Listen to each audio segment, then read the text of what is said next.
There are a lot of amazing indie game studios out there, from long-lasting pioneers of independent game development to recent smash hits that defined their own genres. One studio in particular has always stood out to me, though. Landfall Games holds a very special place in my heart ever since I first saw those silly blue and red polygonal men smacking each other in their endless physics-based brawls. The biggest hit Landfall has put out to date is their flagship title, Totally Accurate Battle Simulator, or TABS for short. It absolutely exploded in popularity on YouTube, likely being how you would have heard about Landfall in the past. And its popularity was for very good reason. Being one of, if not the first of its kind, it defined its own sandbox genre, fittingly named battle simulators, though none of its successors truly managed to surpass it in its presentation or popularity. Since then, Landfall has gone on to make a multitude of incredible games, another you may know from YouTube being Stick Fight, the game. Before Tabs, though, Landfall made some other smaller scale, more experimental titles. Right around the same time that Tabs was being made, Landfall's new platformer, Cluster Truck, yes, that it was truck with a TR, was either just releasing or nearly complete. I couldn't find an exact date. Cluster Truck was their first dip into the world of high-speed platforming and would eventually shape the path for Landfall's newest game almost 9 years later. That game, of course, is the topic of this video. Haste, Broken Worlds. The game's concept is pretty simple. The world is broken, and you must make haste to escape it. The gameplay and setting are far from simple though, as you steer Zoe, this adorable cinnamon roll right here, directly into about a dozen trees, boulders, and steel beams while running away from the encroaching void behind you. At the same time, you're also being hunted down by a ruthless and exploitative group of capitalist robots, known only as the Agency. They made a big frog, too, I guess? I don't know what's up with that. Along the way, you'll meet a colorful and amazingly designed cast of characters, from the sweet old Lady Daro to the powerful warrior Nyada,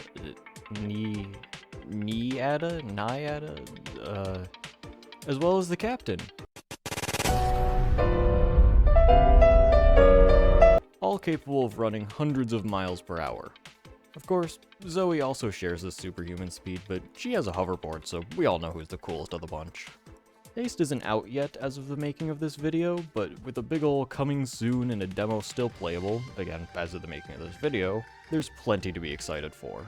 So I figured I'd make my first ever fully scripted video and go on a full rant/review about this demo, hopefully shed some light on just how incredible this game is and maybe convince you to give it a shot. So let's begin with a simple overview of the demo. The demo starts with a truly stylish main menu, before diving straight into a simple tutorial. Riza, yet another fantastic character design, gives you the basic rundown of how the game works: enter world, run fast, avoid obstacles, get to the exit portal, rinse and repeat. The initial gameplay part of the tutorial admittedly feels a bit wonky, but that's to be expected from a demo build. Once you've learned the ropes though, the movement opens up fast and immediately sucks you into the flow, sprinting across slopes and hills, flying into the sky, and diving back down for additional speed boosts. The sheer momentum of it all gets addicting fast. Trust me, I should know. One small gripe I have with the tutorial though is that there's this somewhat misleading pop-up animation that shows up only a few seconds after already getting a tutorial pop-up on the side of the screen, but again, demo jank. It's probably going to feel much more coherent in the final game. Once you're out of the tutorial, you're placed into the demo's hub world, a decently sized open space to run around in and get used to the controls even further, with some hints and teasers for future areas to come in the final game. When I asked about the hub world being expanded for the full game, Landfall was kind enough to confirm that the demo will be much bigger and more fleshed out for the full release, which I'm very excited for. Fun, vast hub worlds to explore and hang out in are always a favorite of mine and bring me back to classic 3D platformers and other golden era console games from my childhood. And the music in Haste hub world especially feels very Skylanders-esque. It's a massive nostalgia trip. After being plopped into the hub world, you're told to approach the shining light ahead of you. This light is the demo's main level, the game's first shard as they're called. The full game will have 10 shards, each one being a highly replayable mini roguelike, with a set of platforming stages leading up to the final boss fight. After entering the shard, you're tossed straight into a level, running from your life from the ever-encroaching destruction behind you. In between your sprints for survival, you can find various rest stops, shops, challenge levels to recover health, gain items, or get various buffs and rewards. In these special stages, you can encounter some of the characters the final game will have to offer, either sharing a short conversation with them in the rest stops, or getting a special buff or challenge from them on question mark stages. There are also the occasional skull levels, which are just harder, more intense running levels with the reward of a choice of 3 items on completion. Finally, there's the boss fight, which in all honesty is probably the weakest part of the demo, though it is still a fun open space to run around in and get a feel for moving at max speed with a bunch of items. Of course, the gameplay isn't perfect, but it's still a blast to play regardless, and I've got a small list of feedback and notes about the demo to share, both positive and with some sparse criticism. Starting off with the demo's best aspects, there is a lot I have to say about this game, but in the spirit of keeping this video under 5 hours long and sparing my voice, I'll try to keep it brief. As I said before, the core gameplay of running and diving at high speeds is amazing. Haste lives up to its namesake and then some with how tight the controls are and how rewarding it is to just reach a high speed alone. The sound effect for hitting perfect landings is ingrained into my brain, and I can no longer feel enjoyment or gain dopamine from anything less satisfying than diving through a tight space and landing perfectly on a downward slope on the other side. I also mentioned before that the hub was a great place to practice the game's movement, and I really mean it. It feels great to just vibe in the hub world for a bit before or after completing a run, and to just feel the digital wind in your hair for a while. The nostalgic and upbeat music adds a lot to that experience too. The game looks great too. Landfall's staple art style is incredibly charming, and it has this almost painterly look about it, while also having subtle outlines around the environment and characters. It feels almost cartoonish. It's very lively and animated, even in still scenes. Speaking of the characters, this game's character designs are a treat to look at, and despite Landfall not having made very complex character designs in the past, this cast fits right in with their style in previous works, carving out a unique place for themselves among the ranks of the Tabs Wobblers, Nightfall's Knights, and content warning Spooktubers. The little character interactions are also really fun, and their personalities and how they bounce off of Zoe's is really endearing. I love the captain especially, this goofy beacon of positivity. He's always surprising Zoe by being uncharacteristically thoughtful and emotionally intelligent, before going back to his usual brand of weirdness. Finally, the music. Oh, the music. The soundtracks we've heard from this game so far are all amazing, and even though Landfall's music has always been good, this game just took it to a whole nother level with their energy and, for a lack of a better term, vibes. Every track fits the intensity of running for your life from the encroaching abyss, while at the same time being fun and energetic, fitting the lighthearted nature of the game and its mechanics perfectly. The OST is, and I say this without exaggeration, my favorite part about this game. And that's not discounting the gameplay, art, or story either. The music is just that good, and it stands out even among the rest of the game's best aspects.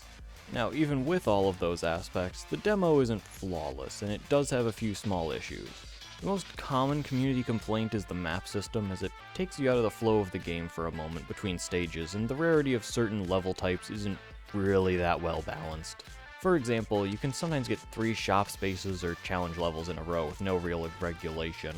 Personally, I'm not that bothered by the map screen, but I do see where people are coming from, and the generation of routes could use some reworking to make shops and rest spots less likely to immediately follow each other.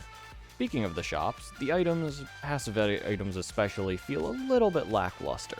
Some have decent effects, but none really feel that impactful, nor do they really change how you play the game at all. Instead, just giving you a small bit of speed or health for playing the game normally. Active items are a bit more well designed and interesting, but some are still a bit weak and have niche use cases, and could use some more intrigue as well. 2 somewhat rough level types are the skull and challenge levels, some of which generate in a way that makes it hard to know where to go, as it's difficult to follow the winding path of the terrain without being able to see where it goes next. This will often lead players to just run straight off the side of the path without having time to notice that it changed direction, usually due to the very visually cluttered nature of skull levels blocking a clear view from where the terrain is leading to. Final issue I'd like to mention is that perfect landings don't really reward you with enough speed. Despite how good it feels to fly through the air, dive down, and hit that slope at just the right angle, it's not really that rewarding gameplay-wise, as it's just holding down the dive button and repeatedly landing down right after hitting a ramp. Despite not being a perfect at landing, builds up speed much faster. Perfect landings are also usually more precise and difficult anyways, and because of the game's heavy air resistance, you'll end up being slowed down by taking jumps at higher angles, meaning it's better to just stick close to the ground and go for okay landings rather than making massive leaps and hitting perfects every time. These gripes, though, are pretty minor in the face of how great this game feels to play already, and you only really notice them once in a blue moon, especially once you've gotten used to the movement mechanics and can make up for any bugs or bad balancing you find in the demo. And that's just it, it's all just a demo. And through the Haste Discord server, Landfall has been very active in responding to and taking in community feedback, and it's clear they're already working on making the game as smooth and satisfying to play as possible.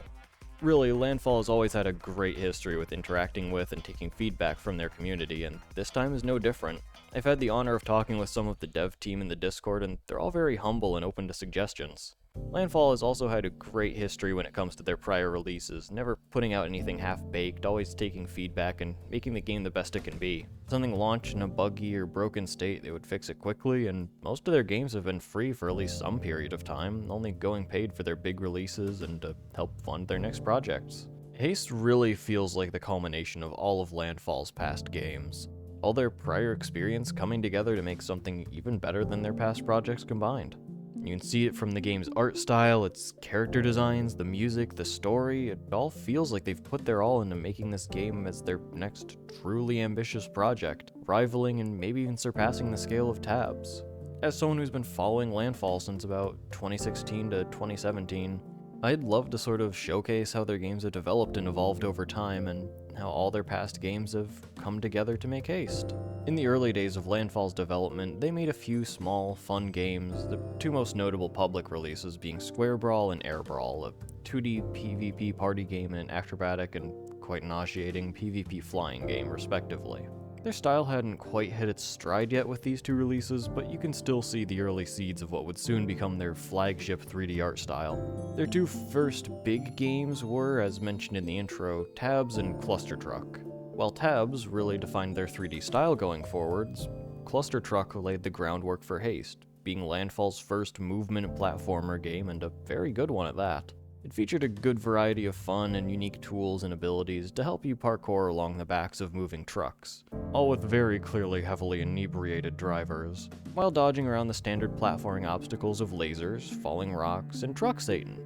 Yeah, don't ask, I don't know either. Around the alpha release of Tabs, Landfall also started a brand new tradition, one they've held fast to for quite some time now: Landfall Day, also known as April Fools. They started with a parody of Superhot in the form of an official Cluster Truck DLC/mod known as Super Truck, basically porting the mechanics of Superhot over to Cluster Truck. They then went on to make a whole catalog of in-house game jam style games and parodies. Some of my favorites being Totally Accurate Battle Zombie-lator, or Tab-Z, a Tabs-style zombie survival game, and Tab-G, a Tabs Battle Royale parody of PUBG, featuring goofy, physics-based movement and weapons.